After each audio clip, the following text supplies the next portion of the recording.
ಓಂ ಗುರುಭ್ಯೋ ನಮಃ. ನಮಸ್ಕಾರ. ನಾನು ಸುಜಾತ ಟಿ.ಸಿ. Reiki master. ನಾವಿವತ್ತು ನಮ್ಮ 7 ಚಕ್ರಗಳನ್ನು ಹೇಗೆ ಬ್ಯಾಲೆನ್ಸ್ ಮಾಡೋದು ಅನ್ನೋದನ್ನು ನೋಡೋಣ.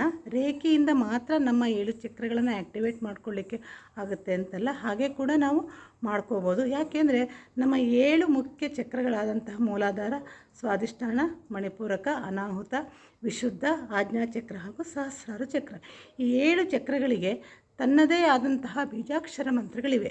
ನಾವು ಈ 7 ಚಕ್ರಗಳನ್ನು ಗಮನಿಸ್ತಾ ಆ ಬೀಜಾಕ್ಷರ ಮಂತ್ರವನ್ನು 5 ಸಲ ಉಚ್ಚಾರಣೆಯನ್ನು ಮಾಡಿ ಒಂದು 5 ನಿಮಿಷ ಧ್ಯಾನವನ್ನು ಮಾಡಿದರೆ ನಮ್ಮ ಈ 7 ಚಕ್ರಗಳು ಆ್ಯಕ್ಟಿವೇಟ್ ಆಗಿ ಬ್ಯಾಲೆನ್ಸ್ ಆಗುತ್ತೆ. ಇದರಿಂದ ನಮ್ಮ ಜೀವನದ ಮುಖ್ಯ ಏರಿಯಾಗಳಾದ ಮೈಂಡು, ಮನಿ, ಎಮೋಷನಲ್ಲು ಮತ್ತು ರಿಲೇಷನ್ಶಿಪ್, ಇದರಲ್ಲಿ ನಾವು ಪಾಸಿಟಿವ್ ಆದಂಥ ರಿಸಲ್ಟನ್ನು ನಾವು ನೋಡ್ಬೋದು.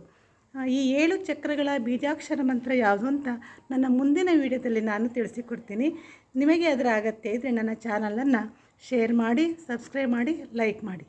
ಧನ್ಯವಾದಗಳು. Thank you.